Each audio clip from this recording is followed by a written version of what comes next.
What's up, guys? Steve with Scotch and Things. Hey, got a new knife to show you. Excuse me. Bought it on a whim. Big shout out to DLT Trading. Man, those guys have the fastest shipping in the game. I ordered this, what is today, Saturday?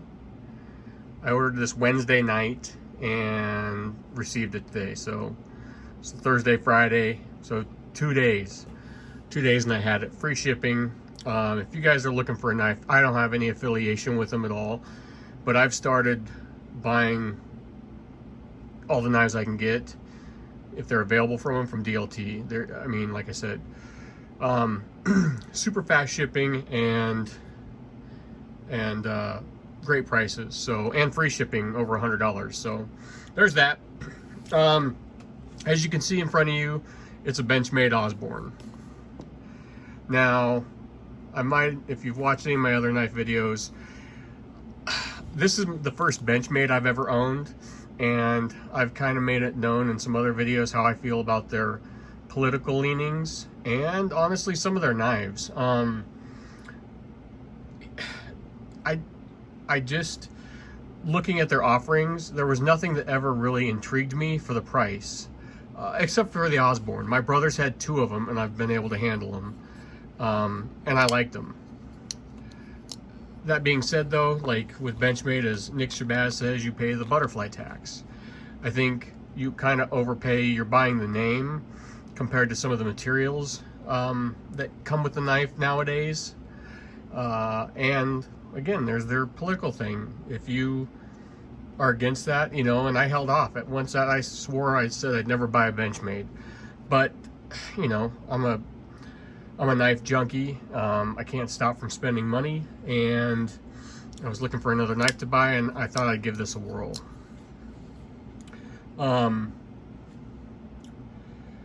You know, part of my frustration with Benchmade is I love, if you watched the Blade HQ videos on YouTube, I love those guys. Their videos are great and fun, but I feel like they push Benchmade so much on that channel, it almost works as a negative. You know, all you see all the time is Benchmade, Benchmade, Benchmade. And they're always talking about the bug out, the mini bug out. And honestly, in my opinion, that knife for that money is not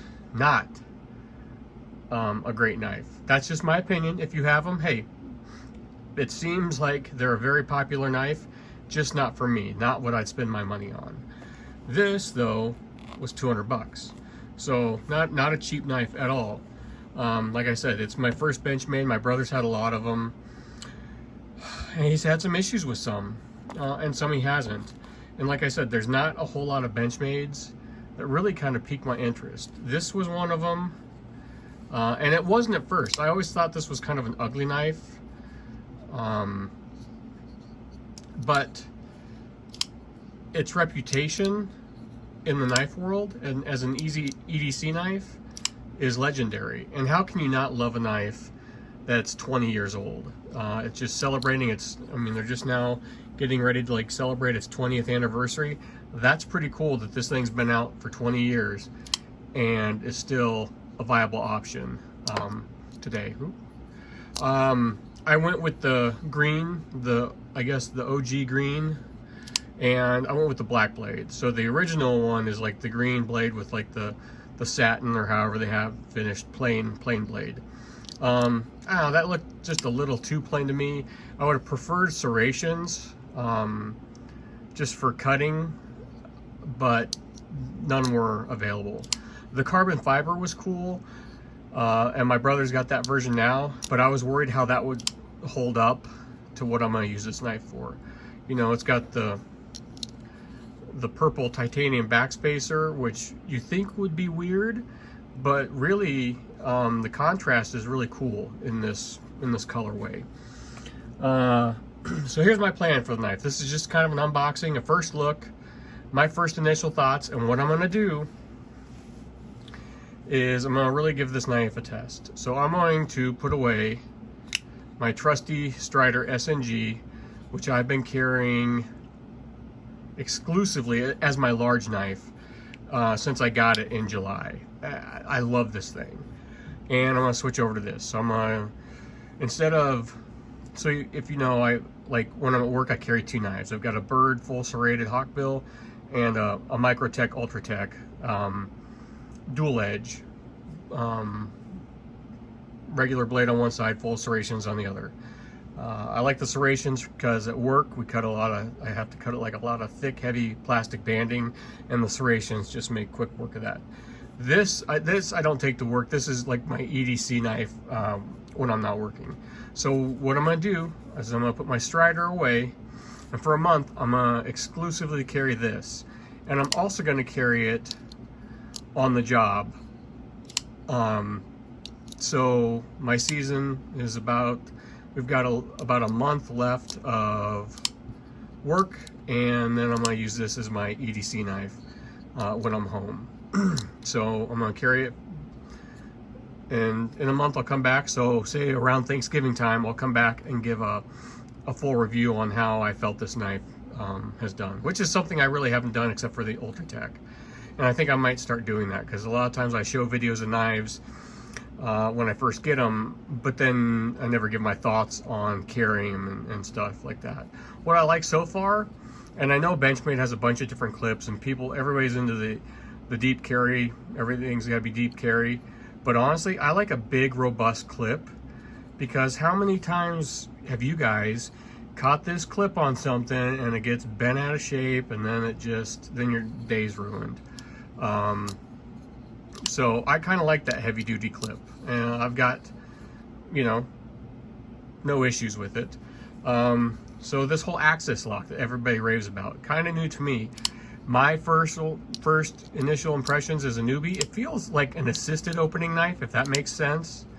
You get that, you flick it, and then it just takes off like an assisted knife does. And also when it's closing, it pulls in, and you can see it just when you drop it, and it kind of gets it gets sucked in. That's just my first thoughts. Don't hate on me. Just playing with the knife for the first 10 minutes I've had it, that's just my first initial impressions. I like that you can close, you know, with the access lock.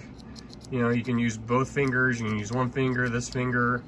It flicks real easy, which is nice, especially with, you know, I'll try it out next week at work with gloves on. But what blade steel do we have? It's the S30V. They've got different options, but of course I think they come in S90 V2. But it's going to cost you some money. So, you know, this, you know, like this black blade finish is an extra 10 bucks, but I like black blades, so that's just me. So there's my first initial thoughts. Packaging is nice. Can't fault Benchmade for that. Comes with a little microfiber cleaning cloth, kind of like Oakley sunglasses. Their warranty is supposed to be phenomenal. You send it in for blade sharpening and reblades, and from what everybody says, their warranty is legit. So, you know, it's a fun knife to play with. I think I gotta get it broken in a little bit. You see some guys that their knives just swing freely. I'm not sure how I'd like that. So far it's, you know, no movement at all. But I mean, watch, you know, like I said, centering's perfect. Guys use these things as screwdrivers and pry bars, and it just doesn't look, I mean, honestly, I brought my Delicate down. I don't usually do size comparisons, but really one of my favorite knives, but really about the same size, except, you know, the blade is, you get much more cutting edge. So there's that. So, and literally the day after I bought this, they announced the mini Osborne, which I think would be a cool size. You know, this doesn't, it's a full-size knife, but it doesn't feel huge. So, as you know, I like to carry a large knife paired with like a small knife like this, or my Sebenza, my small Sebenza 21. You know, I don't know, I guess I'd carry this in my small Sebenza. Why do I carry two knives? Why not? It's fun, because I can. So, but there you go. Like I said, not a Benchmade fan, so this is going to be an honest kind of review. People rave about this knife. Like I said, I liked my brother's. Didn't really get much time with it, but with, you know, maybe their politics and just, I don't know, maybe they're oversaturated. You hear too much about them. I've always shied away from them, but people absolutely love them. So, and out of all of them, this is the one that piques my interest the most. So, I can tell you I will never own a bug out or a mini bug out. I've held them and I think they feel cheap for the money, and I'd rather carry this or my Para 3 or my Chris Ryu small Sabenza or anything. I'm also not one to get hung up on weight, how much something weighs. People are like, oh, this is so light, it's great. Well, when you're carrying something like this, obviously you don't care about weight. So away this goes in the safe for 1 month, and I'm gonna start doing this more because I get hung up on one knife and I carry it forever. Like, I feel bad my Hinderer and my large Sabenza have not seen any pocket time since July, since I got this. So I think I'm gonna start doing that on a regular basis, just switching up my EDC knife. But let me know what your guys' thoughts are. Like, share, subscribe. CJ, I know you're gonna watch this video, brother. I'm sorry, you told me not to do it, but I had to. I had to see what all the fuss was about. If I don't like it after a month, I'll sell it on a Facebook Marketplace. But this video is for you, and I know you'll watch it. Thanks for watching, guys. Like, share, subscribe. Stay tuned for some more videos coming up. I got some cool stuff from Stinger on the way. If you watched the last video on the Axiom, Stinger, awesome company. So, but that's it for now, guys. I'll talk to you later. Bye.